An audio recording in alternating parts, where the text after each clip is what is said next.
I had worn that coat for 22 years. It was a long navy wool coat, slightly worn at the elbows. A small moth hole near the left pocket that I had sewn over so many times the repair had become its own kind of decoration. It had seen every winter of my life since I turned 51. Every school run. Every hospital visit. Every quiet walk I took alone after Gerald died. My son Michael threw it in a charity bag on a Tuesday morning while I was at my doctor's appointment. He didn't call to ask. He didn't leave a note. He simply decided, in the way that children sometimes decide things about their parents' belongings, that the coat was old and I needed new things, and he was being helpful. He had no idea what was sewn into the lining. Nobody did. Except me. And 3 days later, when the woman at the charity shop called our house number, the number she found written in faded ink on a slip of paper tucked inside the inner pocket, Michael answered the phone. He called me immediately after. His voice was shaking. "Mom," he said. "What was in your coat?" "My name is Iris. I am 73 years old. And the answer to that question is something my family will talk about for the rest of their lives. I want to tell you about the coat first. Because the coat is really a story about Gerald. Gerald was my husband for 44 years. He was a postman, walked the same route for 31 years, knew every family by name, remembered birthdays, noticed when elderly residents hadn't collected their mail and knocked to check on them. He was, in the truest sense of the phrase, a good man. We were not wealthy people. We were comfortable, mortgage paid, bills met, small holidays in the summer to the same caravan park in Devon where our children Michael and Susan had grown up collecting shells and complaining about the rain.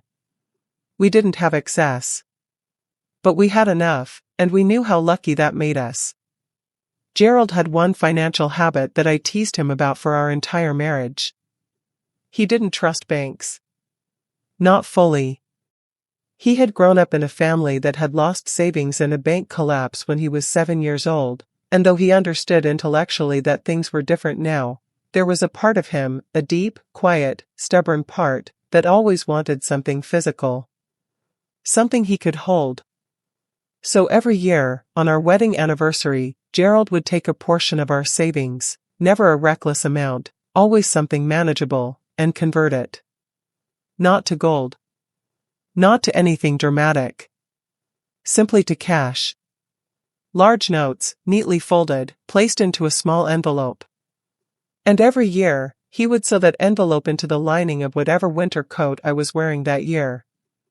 He called it our quiet emergency fund. He said it was for the day everything else failed. The day the banks closed, the cards stopped working, the world went sideways. "You'll always have something," he told me. "As long as you have the coat, you'll always have something." I laughed at him every time. And every time, I let him do it. Gerald died 6 years ago. Before he passed, weak and thin in a hospital bed that had replaced our bedroom furniture, he held my hand and said, "Don't forget the coat, Iris. Don't ever get rid of the coat." I promised him. I kept that promise for 6 years. And then my son Michael decided to be helpful on a Tuesday morning. Michael is my eldest. He is 47 years old, an accountant, precise and organized in the way that accountants often are, everything in its correct place, everything labeled, everything efficient. He loves me in the way that busy, efficient people love their parents, with genuine feeling but imperfect attention. His wife, Karen, is a woman who has been redecorating their house in stages for the past 11 years. She has opinions about clutter. Strong opinions. The kind of opinions that, once voiced, have a way of migrating into her husband's mind and eventually into action. My daughter Susan is different. She is quieter, slower to act, more likely to ask before assuming. She lives further away and calls every Sunday without fail. She had visited 2 weeks before the coat incident and helped me reorganize my wardrobe, gently, carefully, asking about each item before touching it. Susan had held up the navy coat and said, "This one's still beautiful, Mum." "Classic." I had said, "That one stays forever." She had hung it back carefully. Michael had not been present for that conversation. Michael came the following week, while I was at my quarterly cardiac checkup, nothing serious, simply the monitoring that comes with being 73. He had a key to my house for emergencies. He had used it, he told me later, because Karen had suggested that while I was out it might be a good time to sort through a few things without me getting emotionally attached. He filled 2 charity bags. Mostly things I genuinely didn't need. Old magazines. Duplicate kitchen items. A set of curtains from a room I'd repainted. And the navy coat. It was old, Mum, he told me afterward. The elbows were worn. I thought you'd be pleased. I was not pleased. I came home from my appointment to find 2 charity bags gone from the hallway and a brief note on the kitchen table, dropped a couple of bags to the charity shop on the high street. Cleared out a bit for you. Love, Michael. I read that note 3 times. Then I went to my wardrobe. The hook where the navy coat had lived for 6 years was empty. I sat down on the edge of my bed. I want to be honest with you about what I felt in that moment, because it was not a simple feeling. It was not just panic about the money, though that was certainly there, cold and immediate. It was something older and deeper. It was grief. The coat was the last physical thing Gerald had touched with intention. The last thing that held the shape of his care for me. And it was gone. I called Michael immediately. He answered cheerfully. I said, "Michael. The navy coat. Did you take it?" A pause. The old worn one? Yes, I put it in the charity bag. Mum, it was really. Michael. My voice was very quiet. That coat had something sewn into the lining. Something important. You need to go to that charity shop right now. Another pause. Longer this time. How important, he said. Go now, Michael, I said. Please. He went.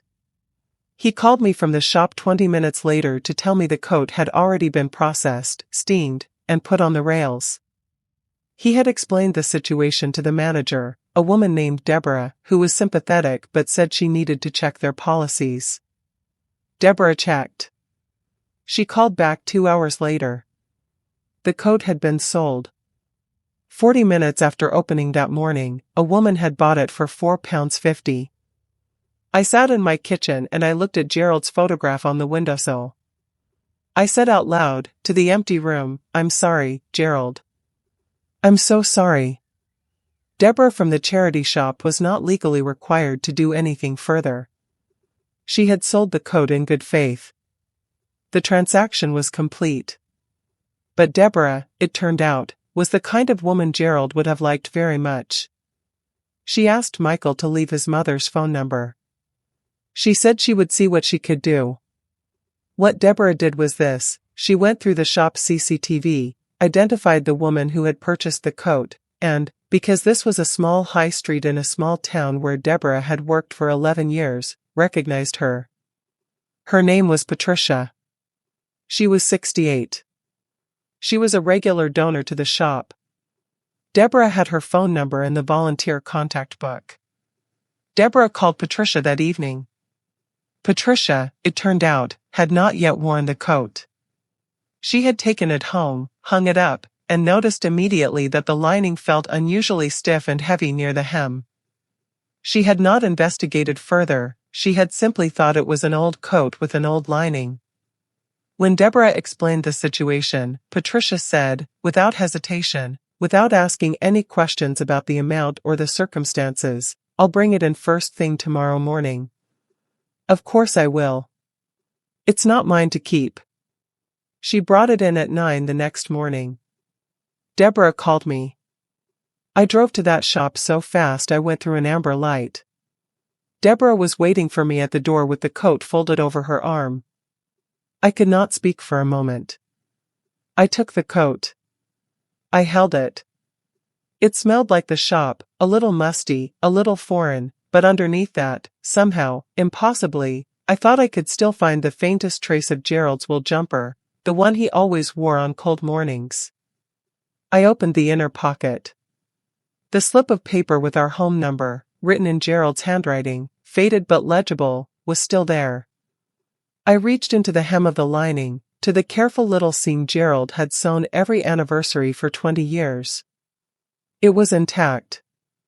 I carefully unpicked 3 stitches with my thumbnail. Gerald had always left just enough of a gap, and drew out the envelope. Inside was everything he had put there over 20 years of anniversaries. Neatly folded notes. The sum total of 2 decades of quiet, stubborn, devoted love. £8,400. I sat down on the chair Deborah had put out for me and I wept.